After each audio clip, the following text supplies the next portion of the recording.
Ei. Boa tarde, pessoal. Foi meio devagar esse boa tarde. Eu vou contar uma história aqui para vocês para a gente começar. Esse mês, meu filho teve uma viagem escolar. Dentro do meu canal no YouTube, eu tenho um vídeo que fala sobre isso, sobre gestão da percepção. Como que eu faço uma correlação entre uma viagem escolar, passeio escolar, e uma reunião com o executivo? Muitas vezes a gente entra no contexto que a gente já tem expectativas que são diferentes do que vai ser a realidade. Contando rapidamente sobre o meu filho, ele estava super ansioso com aquele passeio.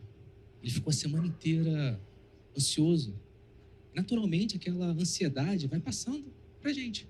Papai, mamãe, vovó e titia. Fui eu que levei ele no ônibus da escola. Quando eu levei ele no ônibus da escola, ele já ficou todo animado. E na hora de entrar no ônibus, filhote, um passeio. Tchau, papai. Nem olhou para trás. Eu fiquei frustrado. Porque eu queria alguma coisa ali naquele momento. Era a minha expectativa, não era dele. Quantas vezes a gente entra em reuniões, 9 anos. Quantas vezes a gente entra em reuniões com executivos, onde nós temos uma expectativa, que o executivo tem outra. Nós não alinhamos as nossas expectativas conjuntas. Temos divergências do que nós queremos. Quando eu falei para vocês bom dia, eu esperava um bom dia, boa tarde, um boa tarde colorado. Então vamos tentar de novo. Boa tarde, pessoal. Boa tarde. Agora a gente alinhou expectativas. E também alinhamos riscos. Porque eu poderia falar para vocês e vocês fazerem um boa tarde desanimado. Pensando no próximo slide, eu queria fazer uma rápida e pequena interação com vocês. Provavelmente, alguns de vocês já viram essa foto. Então, em menos de um minuto, vai ser bem rápido, pessoal. Eu queria que levantasse a mão. Quem já viu essa imagem ou essa imagem similar alguma vez antes? Por favor. Continua de mão levantada, é menos de um minuto, pessoal. Quem já viu muito essa imagem antes? E agora continua de mão levantada. Quem vê essa imagem, acho que vai vir mais uma palestra daquela de coaching motivacional. Vai vir uma palestra de coaching motivacional. Gente, aqui eu estou alinhando com vocês as minhas expectativas do que eu vou apresentar. Eu estou alinhando com vocês riscos, porque vocês poderiam levantar, não levantar a mão, e várias coisas iam acontecer em função disso. Quando a gente olha sobre isso hoje em dia, a gente está muito focado aqui, nas práticas. Se a gente for hoje olhar Simpla, Hotmart, Udemy, qualquer outra ferramenta que vocês queiram, o que a gente mais vê é curso sobre OKR, Kanban, Scrum, Safe. Quem aqui recentemente, vamos botar aqui nos últimos 2, 3 anos, fez um curso sobre mentalidade? Tem alguém para levantar a mão para quebrar a minha hipótese? Olha, 2 pessoas, 3, 4. Quantos recentemente fez algum curso técnico voltado para OKR, Kanban, Scrum, Safe e diversos outros? Veja uma diferença disso. Curso de mentalidade é chato, mas é muito chato. Recentemente eu estava fazendo um curso onde a primeira introdução do curso era sobre mentalidade. Ele começava a falar assim, essa é a parte mais chata do vídeo, da aula. Mas definitivamente é a parte mais importante. Porque se você tiver a mentalidade correta, você pode demorar um pouco mais ou um pouco menos. Mas você vai chegar lá. Porque a sua mentalidade está certa. Em alguns momentos a gente tem resultados imediatos, mas eles não são sustentáveis. Porque você não tem a mentalidade correta.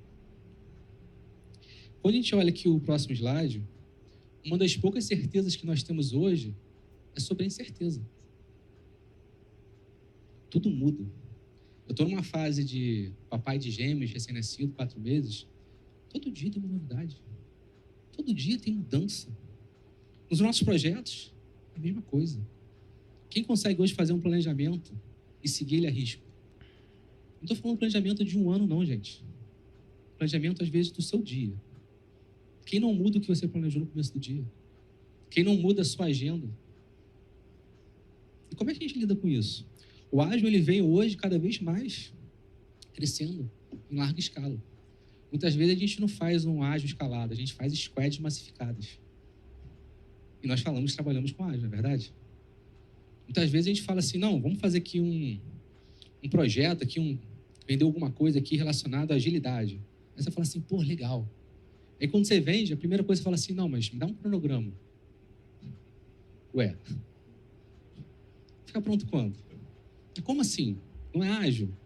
A gestão não vai ser com vocês? Vai ser alocação à recorrência? Não, mas veja bem, aqui na minha empresa, eu tenho uma teoria. Toda vez que a gente tem uma resposta que começa com então, veja bem, eu já tenho um gatilho mental, que eu não vou gostar da resposta. Não estou dizendo que é certo ou errado, mas é meu gatilho mental. Experiências vividas. Quando a gente olha a tecnologia hoje, a gente for pegar exemplos, Lady Moore, a cada 2 anos, a tecnologia ela duplica de capacidade. Como é que a gente vai concorrer com isso? A gente não duplica a nossa capacidade a cada 2 anos. Nós não conseguimos fazer isso. As empresas estão cada vez mais investindo em tecnologia, inteligência artificial. Vai tirar nosso trabalho? Não vai tirar nosso trabalho? Teremos vaga? Não teremos vagas? As pessoas não sabem responder isso ainda. Quando a gente olha um pouquinho mais para frente, vem a famosa pergunta. E aí? Como que nós lidamos com riscos e expectativas dos stakeholders? Infelizmente, eu não tenho uma fórmula mágica para falar para vocês. Cada contexto é único. Não acredito em bala de prata. Não acredito que one fits size all. Não dá, não funciona assim. Em alguns momentos, pode ser que o seu contexto permite. Você precisa de um sapato, você não vai comprar ali entre... Eu calço 41. Não faz sentido eu calçar ali entre 40, 42. Um fica apertado, o outro fica frouxo. Eu posso cair, machucar meu pé. Mas às vezes você precisa de uma meia, você pode comprar ali entre 37, 43.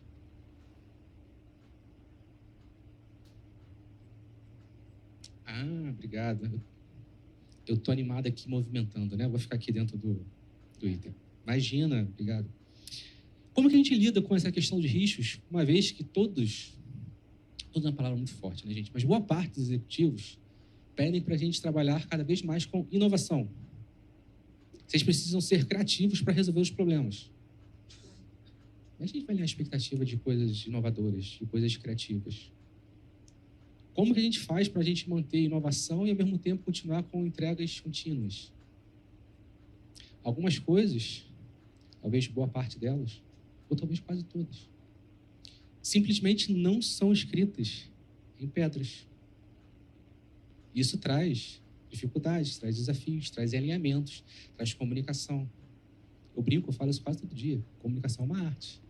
Em todas as empresas, em todos os níveis, em vários itens. Quantas vezes vocês não ouviram aquela frase?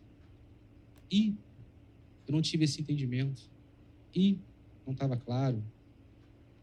Eu entendi diferente.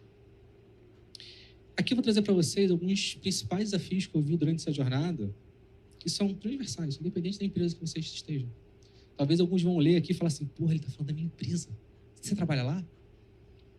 Primeiro deles, desconexão da estratégia com a execução. A gente já falou isso aqui nas palestras hoje. Isso acontece bastante.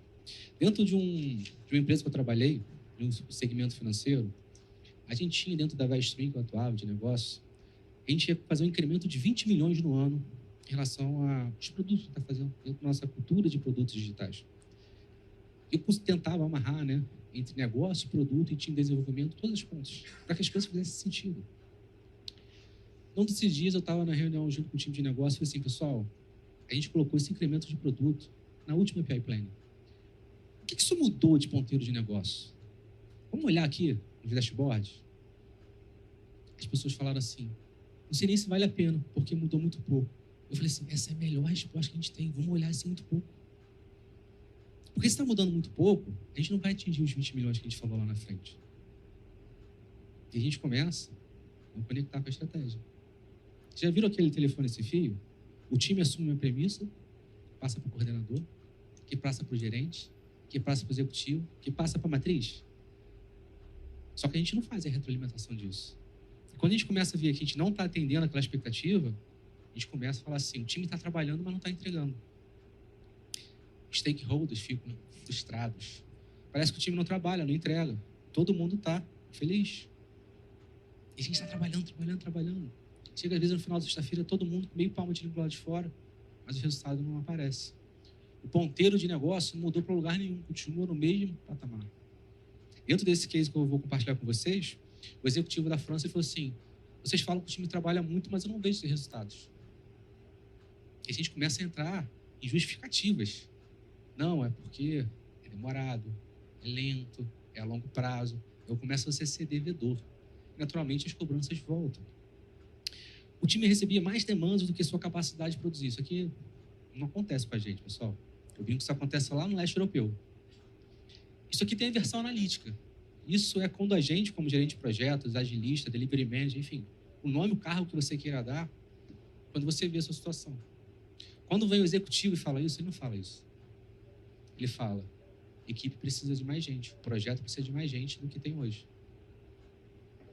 Por quê? É muito mais fácil o executivo virar para RH e falar assim, precisa de mais gente, do que o próprio executivo falar assim, não, prioriza esse. Esse aqui a gente não vai. Lembra que falaram agora há pouco? O que nós não vamos deixar de fazer? O que nós vamos assumir como risco? TI não entrega, gente, isso aqui é clássico, né? Tem alguém de TI aqui, gente? Não leva pro coração não é pessoal? Mas tudo bem. Time de operações não conseguia dizer quais etapas geravam o maior gargalo no processo. Eu trabalhei, já que isso aqui ainda não, né? Não sei, não estou vendo. Eu trabalhei numa empresa que a gente tinha corrente crítica. Cara, era difícil entender isso no começo. Você tinha que ter uma mudança de mentalidade. Eu trabalhei no software, ou foi alguém daqui, eu não vi quem foi, porque você estava do outro lado. Perguntava sobre ferramentas de corrente crítica. Um deles é Concerto. Foi você? Concerto, uma ferramenta que eu só conheci nessa empresa, nunca mais usei. Ou desgastinha de ferramenta. Mas ela ajudava depois que você entendia. E ela calculava a corrente crítica dos projetos. E você tinha uma mentalidade que você tinha que adaptar. Se você não estava na corrente crítica, ele empurrava tudo para depois. Ele sempre protegia os itens. E você tinha que falar para o sponsor, para o executivo, que a gente está atrasando porque não anda com corrente crítica. Imagina qual é a felicidade do sponsor, você fala que você vai atrasar um item, não vai antecipar, não. E às vezes você ficava com pessoas ociosas. Naturalmente, vários percalços aconteciam no meio do caminho. Alguém recebeu um projeto com data fixa, um projeto legal, um projeto que tem que entrar por causa do negócio, alguma data que não é negociável. Por exemplo, a Black Friday não vai mudar. Você trabalha americano, na casa de vídeo, enfim, qualquer outra da vida, você tem que entregar naquela data, porque é Black Friday. E aí vem a pergunta, e aí, o time vai entregar? E muitas vezes a gente não tem essa resposta.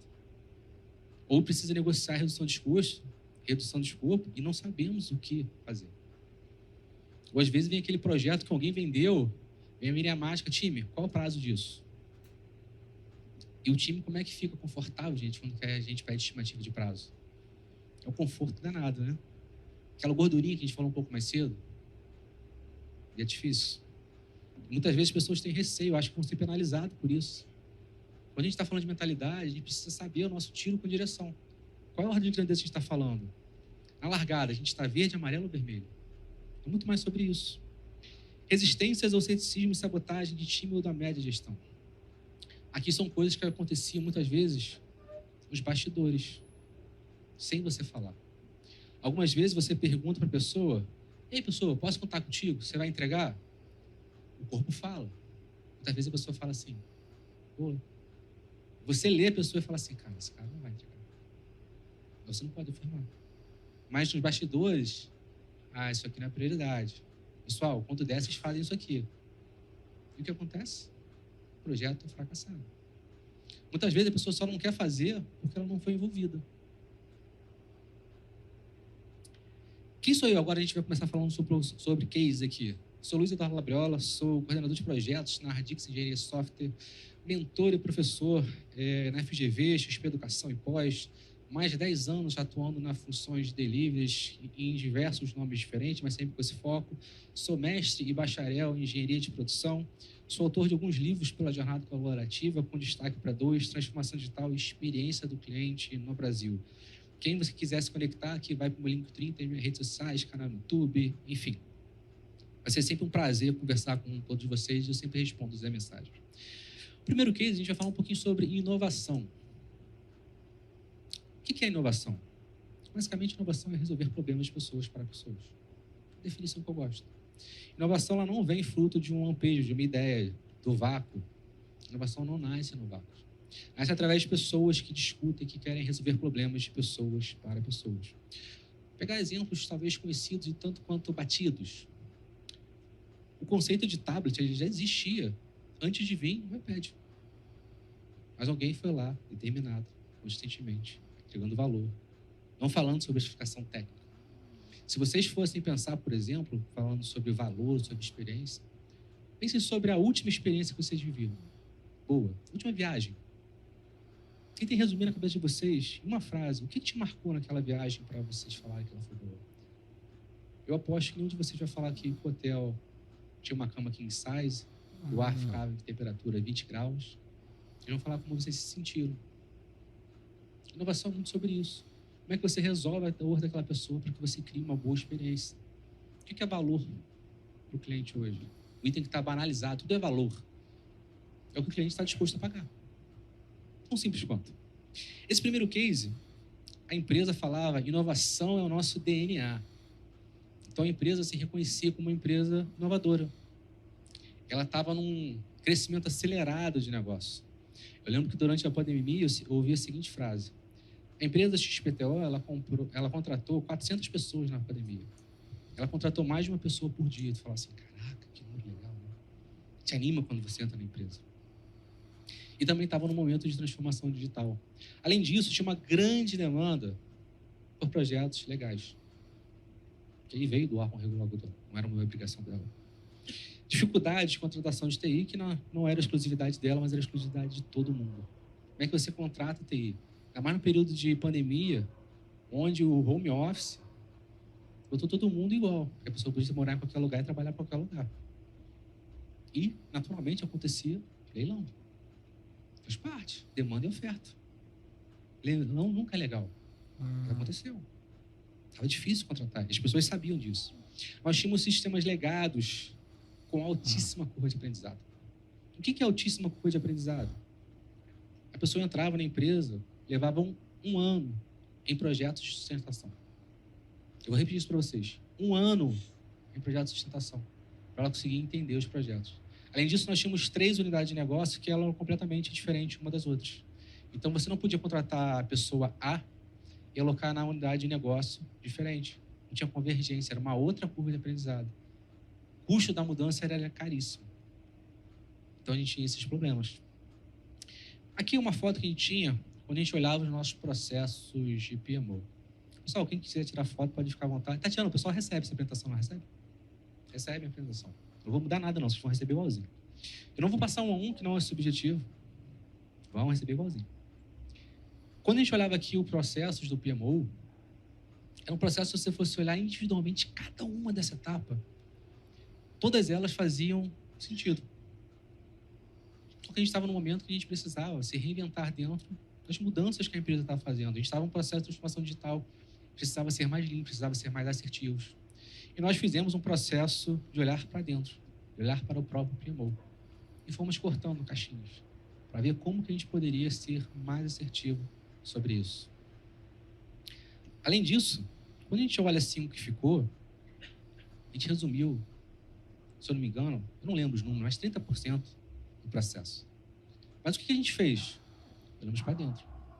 Que é importante. Eu gosto muito da seguinte frase: o que eu posso fazer diferente? Falo isso com uma frequência no dia a dia nas empresas. O que eu posso fazer diferente hoje? E quando você fala assim, o que você faria diferente, muitas vezes as pessoas levantam, né, o escudo da inteligência emocional e começam no modo de defesa. E aí você fala assim, como eu posso ajudar? Parece a mesma coisa, mas muda muito. O que faltou aqui? Onde que está o valor da empresa nesse contexto? Alguém pode olhar a foto aqui, mas eu acho que está ali, eu acho que está aqui. Mas faltou. Isso faz muita diferença. A gente não foi customer centricity naquele momento. Quando a gente olha, o que seu PMO gera hoje de valor? O que o PMO de cada uma das empresas de vocês gera de valor? A gente tem 3 tipos de PMO, eu gosto de fazer analogias com animais. O primeiro dele é um PMO elefante, o segundo é um PMO guepardo, o terceiro é um PMO joaninha. Eu queria que vocês imaginassem dentro da cabeça de vocês qual é o seu PMO na empresa de vocês. O PMO elefante é aquele meu PMO pesado, lento. Cada passo, quando você quer fazer uma mudança, parece que, cara, que eternidade. é difícil, é chato. Às vezes você tem aquelas pessoas que são resistentes e falam assim, putz, eu quero fazer qualquer coisa, mas eu não quero falar com fulano. Tem o PMO, Joaninha. O elefante é grande. Grande, pesado. Tem o PMO Joaninha. O que é o PMO Joaninha? Porra, ninguém vê, ninguém sabe o que faz. Quase invisível. E tem o Guepardo. O Guepardo, quando a gente fala de animais, ele é sinônimo hoje de adaptabilidade. Muitas vezes usado como símbolo, quando a gente faz analogia com os animais, de agilidade. Rápida explicação do porquê dele. O guepardo, ele não é o animal da família dos felinos. Ele não é o animal mais forte, ele não é o mais sociável e também ele não é mais comilão. Mas ele é o que tem uma maior eficácia quando ele vai caçar, comparados com seus irmãos felinos. Mais que o dobro da capacidade. Quando a gente olha para o nosso PMO, o que a gente está fazendo hoje? Nós somos joaninha, nós somos guepardos, nós somos elefantes. Quando a gente fez a pesquisa interna dentro da empresa que atuava, a gente perguntava sobre a percepção de valor dos itens abaixo. Então, a gente via que alguma coisa tinha mais valor do que outros para os clientes. 80% chegava ao valor em ação corretivas e preventivas para interrupção de fluxo. Isso aqui, gente, basicamente é remoção de impedimento. Né? Traduzindo em outras palavras, é isso. Refinamento de demandas em pacotes menores. O que acontecia? Como a gente tinha um sistema de corrente crítica, ele calculava a pipeline de todos os projetos. Quando o projeto pode entrar, quando o projeto não vai entrar. Em função do que vinha antes. E qual era a dor da empresa? O projeto de 1 ano, você só consegue começar daqui a 2 anos. Lembre do contexto, não tinha profissional de TI, gente. E quando você fazia entregas menores, você conseguia fazer pequenas partes dos projetos encaixando e entender mais gente. Isso trazia problemas colaterais, porque às vezes você não conseguia resolver todo o problema, mas você resolvia parte do problema. Às vezes, alguma coisa é melhor que nada. O feito é melhor do que o não feito. Sempre teremos exceções. Realização da gestão de gargalo da capacidade de prioridade por cadeia de valor. Então, você via todas as linhas de negócio, quem conseguia encaixar projeto, quem não conseguia. Onde nós estávamos melhores, onde nós estávamos pior. E o último, talvez seja o mais importante de todos, na minha opinião, gestão de backlog com base no valor para o negócio. Criticidade no tempo. Oportunidade para negócio e redução de risco. Gente, isso aqui é lindo, né? Se a gente fosse pegar a teoria, é exatamente isso. Na prática, como é que funcionava isso tudo? Aquelas reuniões que a gente já falou assim, que não eram reuniões, né? Eram assembleias, onde as pessoas iam para fazer disponibilidade da equipe e a pessoa mais influente ou que gritasse mais conseguia as priorizações. Quem lembra daquele filme 300? Eu me senti naquele filme quando eu participava.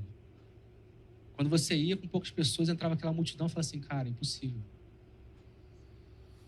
E ali não tinha negociação. Era o STF da empresa. Foi priorizado, parabéns, não foi, já era. Não tinha mais a quem recorrer. Eu brincava em alguns momentos, eu vou falar uma coisa forte aqui para quem é Rio de Janeiro, né? Eu preferia trabalhar no calor de hoje do que entrar nessas reuniões. Eram horríveis as reuniões, você ficar discutindo, você não tinha valor agregado, você não tinha indicadores. As decisões eram subjetivas. 70% a aplicação de técnicas Leans para a gestão de fluxo. Bem, se você está fazendo técnicas Leans para a gestão de fluxo e Kanban, você está fazendo, na teoria, ações corretivas e preventivas. 80, 70. Vamos olhar o de 60. Previsibilidade da entrega por analogia. Bem, se você tem previsibilidade por analogia e está trabalhando com fluxo, você está aplicando técnicas Lean. Se você está aplicando técnicas Lean, você está ações corretivas e preventivas para interrupção de fluxo. E nenhum item foi 100%. E 3 itens que são muito similares têm percepções de valores diferentes. Muito provavelmente aqui eu não fiz as perguntas e não fiz entrevista qualitativa, só vi os resultados. As perguntas foram erradas. Não teve propostas de valor que atendesse todo mundo. E aí, quando a gente olhou para dentro de casa para fazer aqueles processos que eu expliquei para vocês, a gente fez o que era melhor, talvez, para o PMO, não para a empresa. Quando a gente começou a ser questionado dentro do contexto de transformação digital, a gente fez um mapa das pessoas. Lembra que eu falei que era uma empresa DNA inovador? 72% da capacidade de TI naquele momento estavam atuando em demanda legal. Vou repetir isso. 72% da capacidade produtiva de TI estava em demanda legal. Essa informação foi passada no comitê de projetos, leia-se Assembleia de Projetos, onde foi, se eu pudesse ter filmado, né, tirado um print, a expressão facial do CEO ver essa informação, perplexidade e surpresa, porque ele não tinha essa ordem de grandeza. A empresa nunca tinha comunicado isso para ele. Imagina, a todo momento você fala, nós somos uma empresa inovadora, nós trabalhamos com inovação. Você fala isso para o conselho consultivo, você fala isso para a diretoria, você fala isso para o mercado, você fala isso para a empresa como um todo. Aí, de repente, ele fala, é isso mesmo, gente? 72% do nosso capital humano de tecnologia está em projetos de demanda legal. Daqui a 3 anos nós vamos morrer. Essa foi a frase que ele falou. Isso desencadeou uma série de perguntas. A primeira pergunta que foi feita, quando a gente depois, quanto é a multa? Se eu não botar essas pessoas no projeto legal, quanto é a multa? Vale o risco? Bem, quem já trabalhou com projetos legais, principalmente nessa instituição financeira, bancos, seguros, nem sempre a multa é clara, né? Nem sempre a legislação é clara. Outro troço horrível, né? Mas começamos as perguntas. O que acontece se a gente colocar esse dev aqui e colocar no outro projeto de negócio A? E começaram a ser feitas as perguntas corretas. As respostas eram respostas difíceis. Mas não se trata de ter as respostas certas, mas sim de fazer as perguntas certas. As respostas vão ser consequências. A gente vai construí-las. E também, dentro desse contexto, a gente começou a perguntar sobre qual é o objetivo da transformação digital. O que é esperado com ela? Por que estamos investindo dinheiro que estamos investindo dinheiro nela? E é difícil você responder isso. Transformação digital é uma jornada. É algo intangível.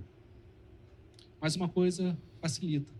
Quando você começa a dar transparência, quando você começa a dar foco, você vê onde estão as suas energias.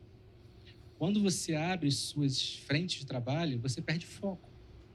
Quando você perde foco, você fica mais cansado. Todo mundo dispersa. O segundo case eu vou compartilhar com vocês.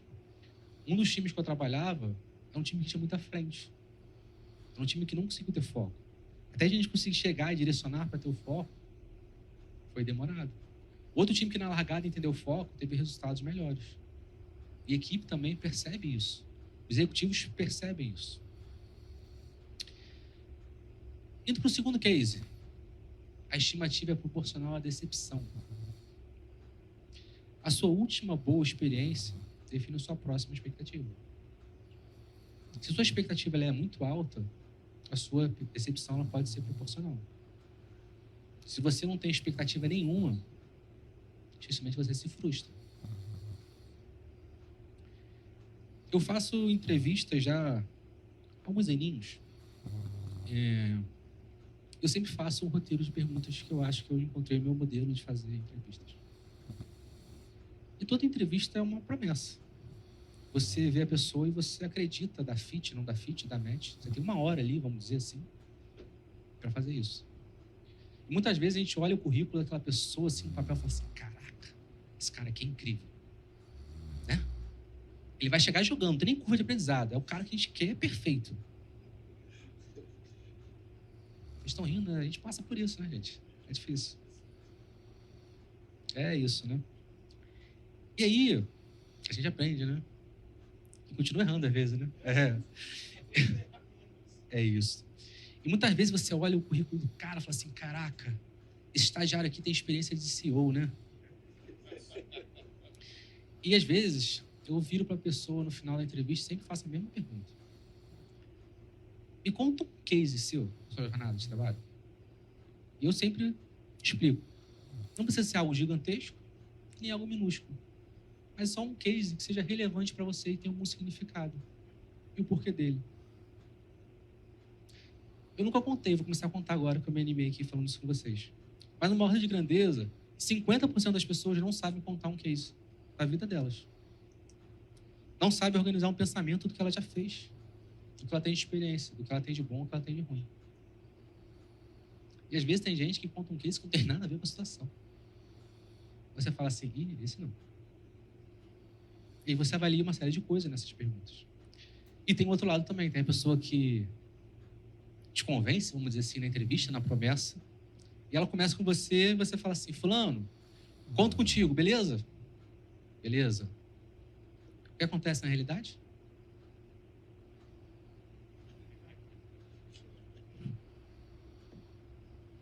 Ninguém nunca passou por isso aqui, né, gente? A pessoa não sabe fazer. Às vezes não tem experiência. Às vezes está insegura.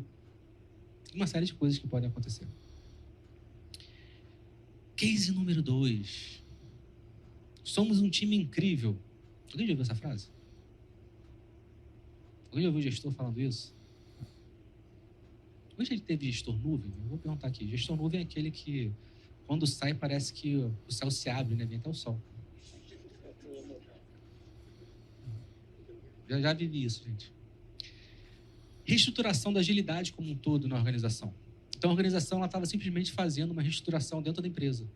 E, naturalmente, contratou pessoas novas para liderar essa transformação. Aposta em pessoas para novas funções. Então, teve muitas pessoas que talvez não tivessem exercido alguns cargos. Agile Leader, Agile Coach, às vezes até Agilista, Agile Master. E foram pessoas que foram apostas vindo por recomendações de empresas, de pessoas. A área, naturalmente, fomentada isso pelos gestores. Nosso time é incrível. Tem umas palavras que são as palavras mágicas, né? Tamo junto. Contem comigo. Orgulho em fazer parte. Né, gente? Não, fica à vontade. Quer uma água? É isso. Nós ganhamos o prêmio de Case de Agilidade 2023. É todo mundo, né? Quando você sobe no palco é fácil gente tirar foto na felicidade, né? Todo mundo com plaquinha levantando. Falta de comprometimento. Aqui eu vou abrir um parênteses nessa história para vocês, eu já vou explicar por quê. No final do ano passado, isso aqui é uma foto do meu computador pessoal com itens que eu estava em andamento no meu backlog. Desesperador, né? Estava, inclusive, desarrumado pra caramba. Naquele momento, minha esposa estava grávida de gêmeos. E eu estava sentindo um pouco a pressão da situação, né? Gêmeos não é uma coisa muito comum na nossa vida. Poucos têm esse privilégio, essa dádiva, ou esse desafio. A gente não sabe qual palavra quer usar. E tinha muita coisa acontecendo no mesmo momento. E sabe aquele momento que você quer fechar algumas coisas e alguns ciclos se encerraram, mas você não reconhece aquele ciclo? Você ainda está indo um pouco para frente e não funciona. De forma análoga que eu mostrei com vocês com aquele PMO, isoladamente, todas essas atividades aqui faziam sentido. Todas. Todas tinham um porquê muito bem dito e muito bem claro. Só que como a gente olhava o todo, eu tinha IP. Não conseguia fazer tudo o que era necessário. E com isso, eu comecei a não entregar coisas que eram importantes para mim. Por que eu mostrei essa foto aqui para falar com vocês? Isso aqui é uma agenda de 3 líderes desse case quando a gente precisava resolver um assunto urgente. E aí isso é novo normal? Ou isso é falta de comprometimento? Definitivamente, a gente está num momento de transição. Eu não sei onde a gente vai parar. Gostaria de ter essa bola de cristal. Algumas empresas são muito mais preocupadas em recriar o 2019 do que fazer o 2024, olhar para o 2025. Onde a gente vai parar hoje? É normal, ou deveria ser normal, a gente ter 3 reuniões ao mesmo tempo e ter que ficar pingando entre elas? Alguém não consegue fazer isso hoje? Fala assim, eu não vou fazer isso hoje, não gosto. E aí, novo normal ou falta de comprometimento? Todo mundo sabe que é importante você ter uma pauta de reunião, time box, ata. Não dá para fazer. É humanamente impossível. Voltando para o case 2. Problemas não eram compartilhados. Se você não compartilha o problema, você não escala. Se você não escala, você não consegue pedir ajuda. As pessoas hoje têm receio de falar sobre o problema. Acham que falar sobre o problema vai ser penalizado. Não, aqui se eu sou contratado como sênior, se eu falar que tem problema, o pessoal vai achar que eu não sei, que eu não sou bom. Já pensou, gente? Naturalmente, a gente não tinha visibilidade na nossa value stream. Teve uma reunião que a executiva me pediu: me traga com problemas, eu quero ajudar.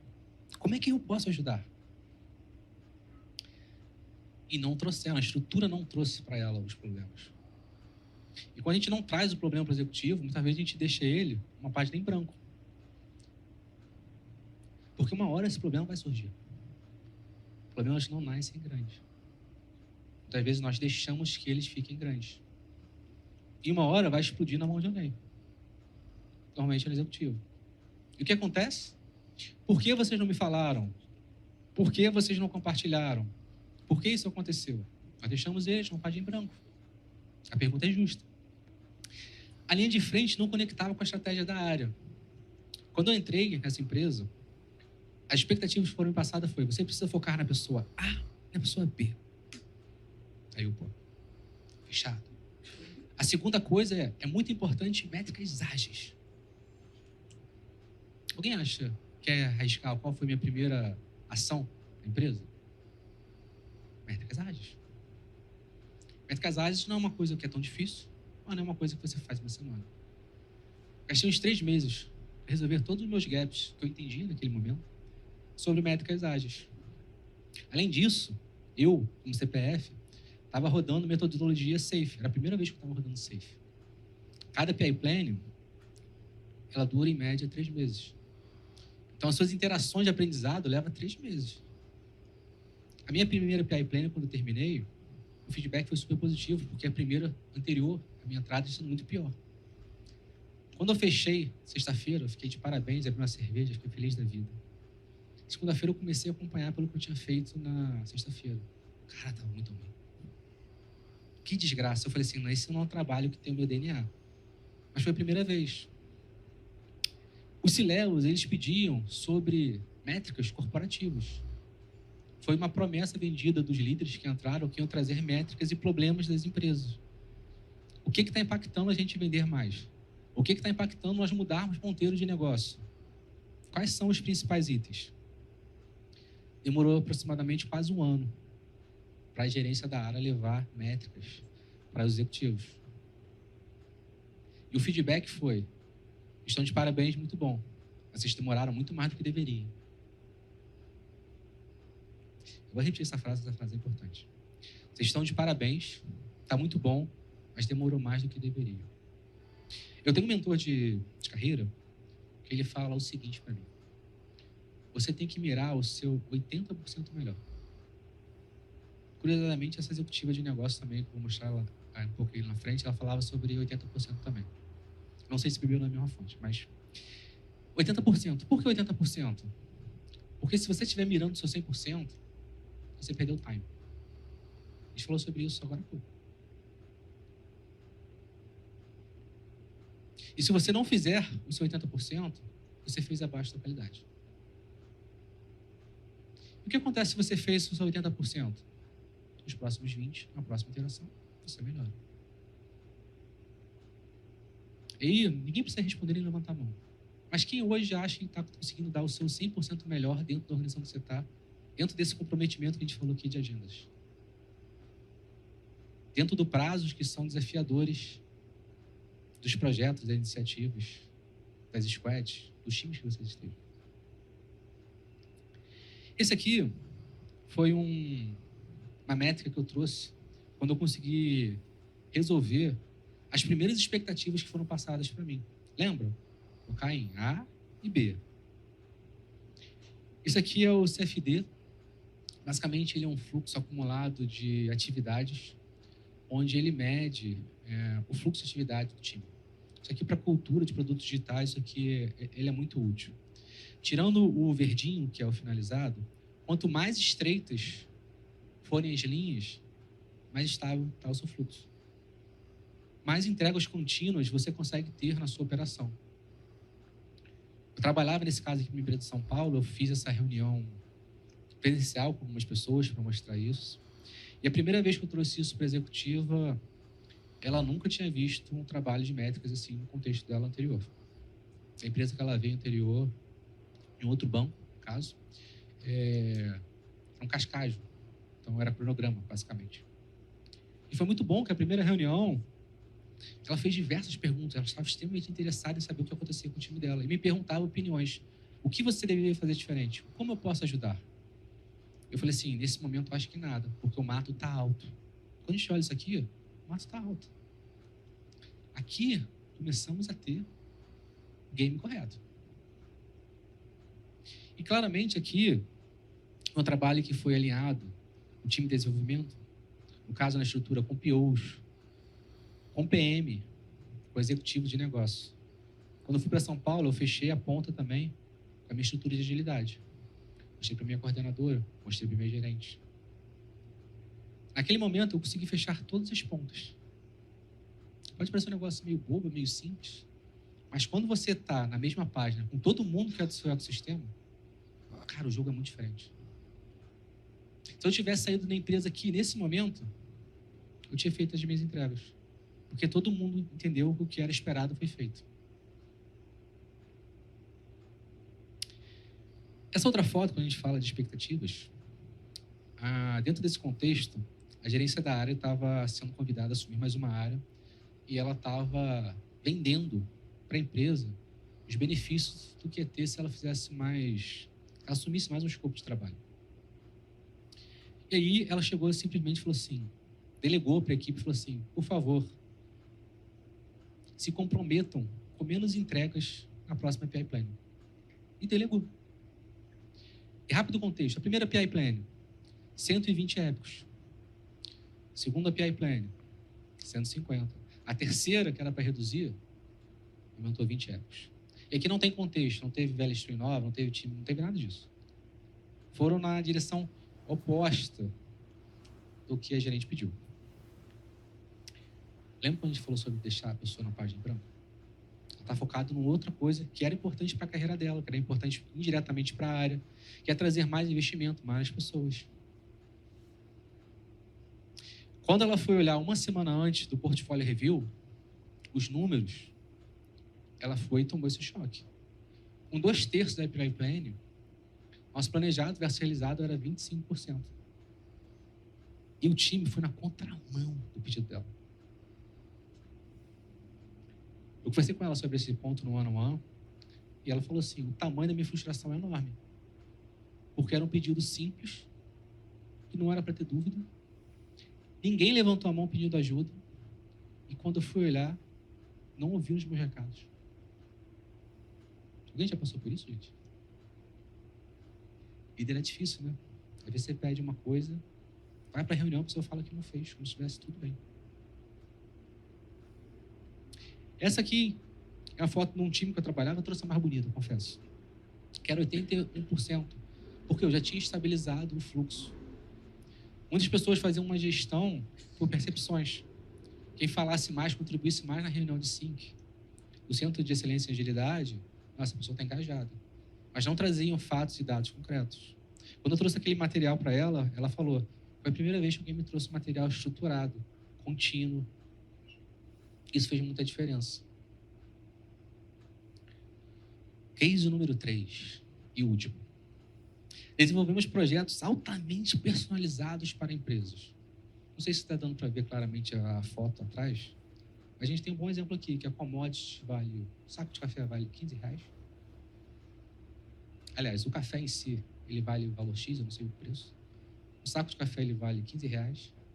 Uma xícara pequenininha, que deve ser, não sei, pouco refém de café, custa uns R$2. Um café da Starbucks, nem sei quanto custa, é muito ruim o café da Starbucks, não é, gente? Se alguém gostar do café da Starbucks aqui, não me leva a mal não, mas eu detesto, acho horrível, caro. Inclusive tem um artigo que fala sobre isso, porque o café da Starbucks é tão ruim e vende tanto. Recomendo que vocês leiam. Porque o quê? Porque ele vende experiência. Ele não vende um café, ele vende o seu café. Ele vem num copo personalizado com o seu nome. E se você entrar hoje na loja da Starbucks, ela tem temperatura diferente para atiçar os seus sensores. Para que você tenha uma experiência diferente. Temperatura da loja é diferente, você já sente um aroma diferente. Então ele te vende uma experiência completa como um todo. Uma rápida palhinha, tá? Acho que tem um adicional ainda, que o Starbucks, ele era meio internacional, né? era fora do Brasil, agora que deu uma desenvolvida no Brasil e mesmo assim teve fecharam essas lojas, né? Então acho que tinha essa componente ainda de ser algo chique assim, fora do Brasil. Tem Wi-Fi grátis também, né? Isso tudo faz diferença. Tem um rápido aqui, menos de um minuto, tem um case da Starbucks que tinha uma loja que vendia muito milkshake. E só essa loja vendia milkshake. As pessoas não sabiam entender o porquê.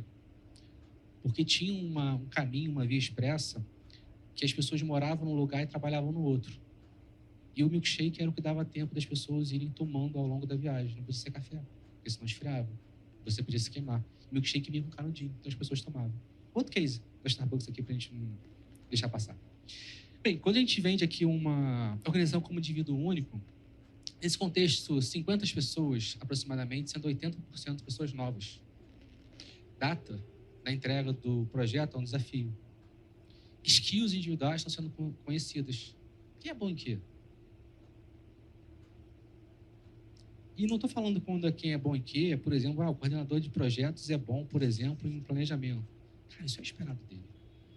Mas ele é bom em quê?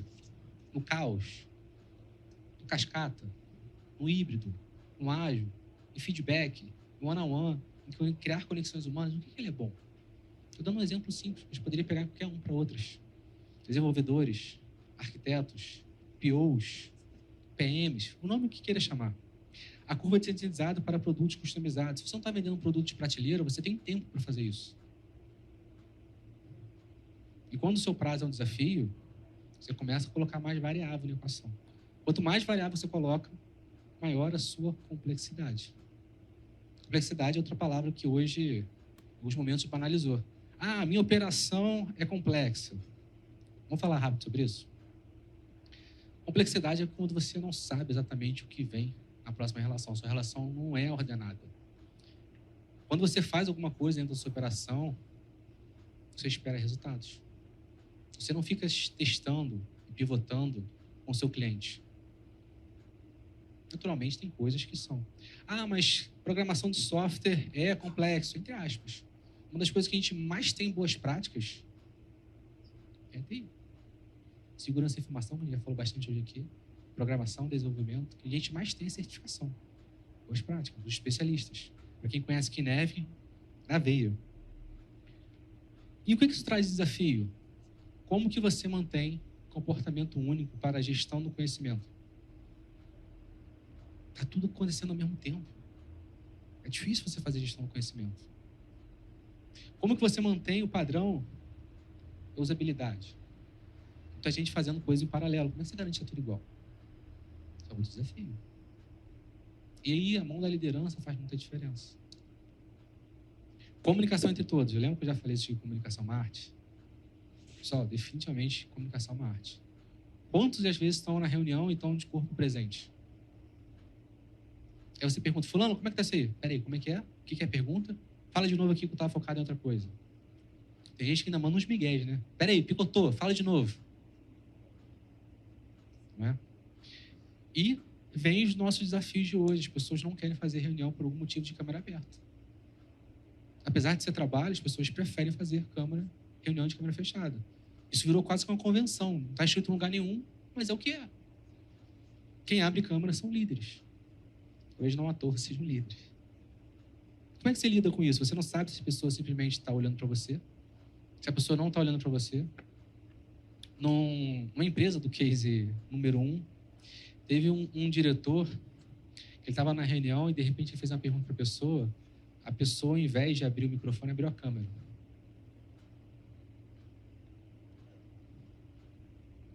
Podem imaginar? Eu vou falar um negócio que é sério.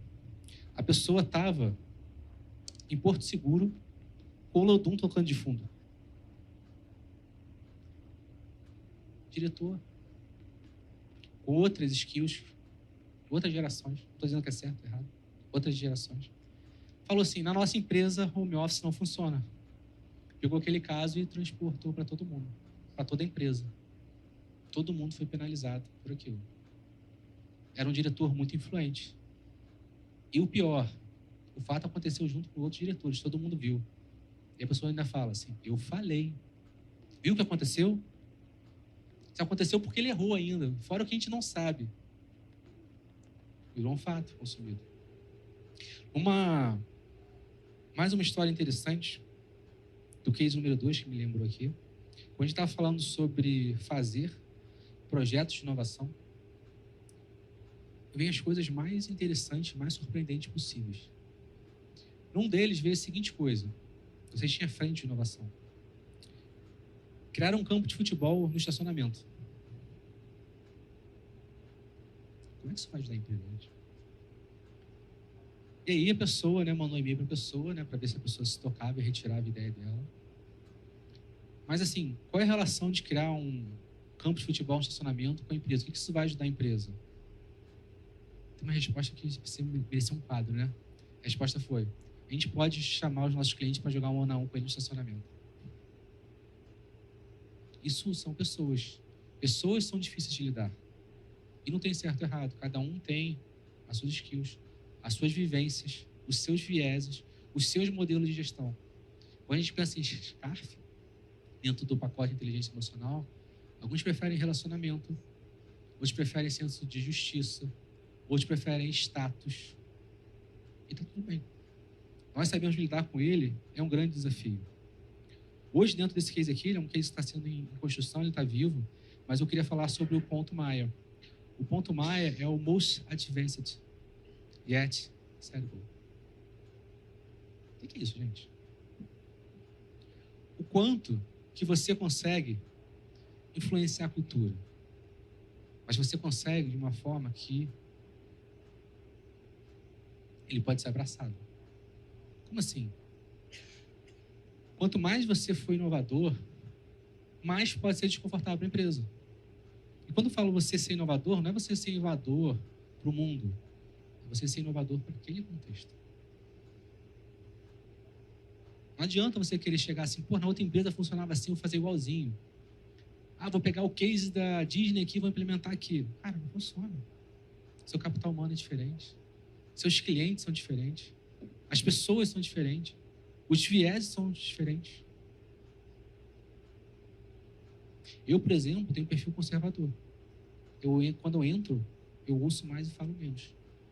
Até eu entender aonde que é esse ponto mais avançado que eu consigo ir. Se eu chegar na largada e fazer tudo que eu gostaria de fazer, provavelmente eu vou ser repelido pelo sistema. Porque não dá. Recomendações para fechar aqui, que meu tempo está quase estourando. Aqui eu coloquei 3 pilares. Conexão com a estratégia. Definitivamente, tudo que a gente falou, a gente precisa conectar com a estratégia. A gente não conecta com a estratégia, a gente não chega a lugar nenhum. Minha empresa não tem estratégia, o que eu faço? Muda de trabalho.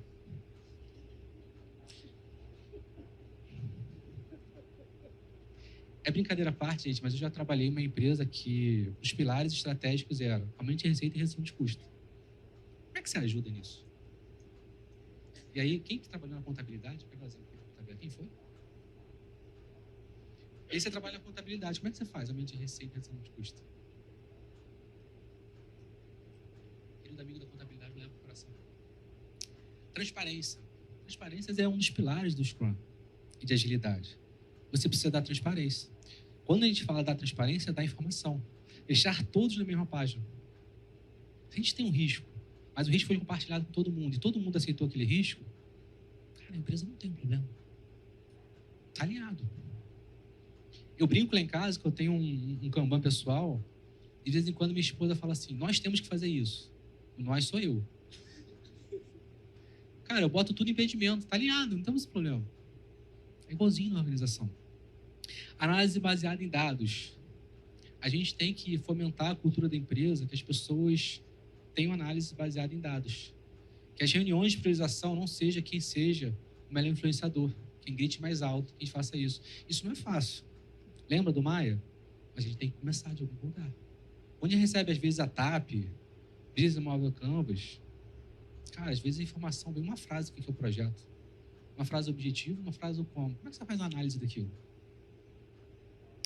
Recomendações de ações para ficar um pouco mais palpável do que a gente falou dos 3 pilares: alinhar o objetivo estratégico do time executivo, principalmente com a média gestão e operação. Algumas ações, às vezes, são simples e vão caber nos 3. Um OKR bem elaborado, você resolve esse problema. Um dos principais objetivos do OKR é comunicar. Quando a gente olha cadências de métricas em todos os níveis, métricas moldam o comportamento. Diga-me como me mede, como direi como comporto. Métricas nos ajudam a fazer as perguntas corretas. Dentro do Case 2, quando eu mostrei aquele trabalho de métrica para a PM, eu estava numa reunião presencial em São Paulo, onde a gente começou a conversar e falar sobre os itens. Eu comecei a fazer perguntas. E a PM, no caso, virou e respondeu assim: cara, eu não sei se as respostas que você está me falando. Eu falei assim: isso não é um problema. Mas se a gente está fazendo as perguntas certas, vamos junto construir as respostas. Toda métrica deve ser acionável. Às vezes a gente pega métricas, famosas métricas de vaidade. Por exemplo, eu quero vender curso. Qual é a métrica que você usa? Seguidor no LinkedIn. Cara, compra seguidor no Instagram vai resolver esse problema? Não. A curiosidade de dados está diretamente relacionada à granularidade ao tipo de demanda. Se você pegar métricas de user stories, de tasks, não dá para comparar com iniciativa, com de época. São radicalmente diferentes. Não dá para você comparar laranja com banana. Previsibilidade é igual a probabilidade. Não é escrito em pedra. Não é precisão. É um direcionamento. Baseado em formas matemáticas. Você tem, lembra do 80%? É sempre importante considerar esse fator contra métricas. Muitas vezes você quer entregar um trabalho mais rápido e você consegue entregar, mas você esquece que você perdeu qualidade. Então é importante exemplos que você tenha contra métricas. Education mais pratiquei. Se eu pudesse inverter essa frase, mas fica mais bonito assim dessa forma. Pratiquem, se exponham, corram riscos. Metodologia 70, 20, 10. Coloquem em prática, 70%. É a melhor forma de a gente aprender. Não deixem de estudar. Estudar é importante. Não gastem o esforçado o dinheiro de vocês fazendo certificações. Muito mais importante que certificações é as experiências que você tem. Como você bateu na parede, como você saiu do outro lado, o que você resolveu, o que você aprendeu. O mercado hoje está muito mais disposto a quem está caminhando com erros e acertos, mas está transformando os feedbacks e aprendizados em ações, indo para frente, do que se você teve mais certificações ou não. Queridos, isso que eu tinha para compartilhar com vocês. O dia que o método for definitivamente mais importante do que o que a empresa precisa, nós temos um problema. A gente vive um período hoje de muitas certificações, de muito método das empresas, e às vezes as pessoas trazem muito case sendo os implantadores de método. Definitivamente não é sobre isso, pessoal. Quero agradecer o tempo de vocês, novamente aqui também as redes sociais. Eu não sei se tem pergunta, eu tenho aqui moralmente 2 minutos e meio. Pessoal, Blueprint, obrigado. Tatiana, obrigado, querida, e passo para vocês. Obrigada a você.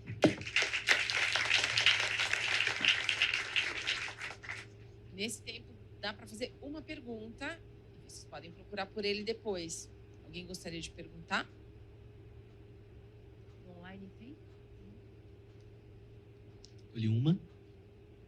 Eu li 2. Luiz, aqui, Opa. Daniel. Quando você trouxe aqueles principais desafios, né? Eu até anotei 3 aqui deles, que é a desconexão com a estratégia, stakeholders frustrados e mais demanda do que sua capacidade. Eu sou um entusiasta do sistema de gestão bem implantado nas empresas, entusiasta aí dos livros do Falcone, acompanho assim na risca mesmo ali. E assim, eu queria saber qual que é a sua visão sobre esses tipos de problema com uma boa implantação de um sistema de gestão robusto nas empresas. Legal. Eu sempre falo que tem umas coisas que começam de cima para baixo e outras de baixo para cima. Se você não conseguir ter a sua linha de frente dentro do que for expectativas, você não vai conseguir ter a sua governança corporativa alinhada. Nesses casos que eu passei, nos cases número 2, na linha de frente que eu estava, eu tinha mais 4 pares. Os 4 pares em momentos diferentes ao longo da jornada foram promovidos para o mercado. E aquilo começou a me trazer uma certa agonia. Porque assim, saiu 1, tudo bem. Saiu 2, eu falo assim, opa. Saiu 3 e fala assim, opa, o que está acontecendo aqui? E teve um dia que eu entrei num grupo de trabalho com as pessoas que eu achava que estava meio bamba. Eu falei assim, caraca, esse foi o gatilho. Eu falei assim, e aí? Aí eu fui pedir um feedback das pessoas. Tô nessa vibe aqui, o que está acontecendo? Vai ter uma barca aqui, eu tô nela? E o feedback foi, não, você entrou nesse GT porque falaram que você é muito bom nesse item aqui. Eu falei, tudo bem. O que eu quero dizer com isso? Se sua linha de frente não consegue fazer o que é a expectativa básica do middle management, você não vai ser do outro lado. O livro que eu falei sobre transformação digital, um dos capítulos que ele tem é como o middle management pode travar a sua transformação.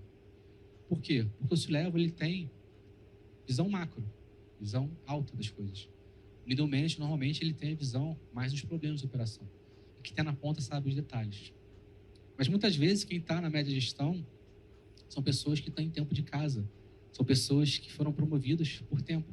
Serão os especialistas. São os bombeiros, são os caras que apagam incêndio. O que acontece com esses caras? Não passam para frente a informação. Por quê? Se ele passar para frente, o que vai acontecer com o executivo? Plano de ação. O que faz com a middle manager? Eu não vou passar mais problema para mim. Já tem problema suficiente aqui para resolver. E tem muitas coisas da operação. Lembra que eu falei dos gargalos que não aparecem? Middle management.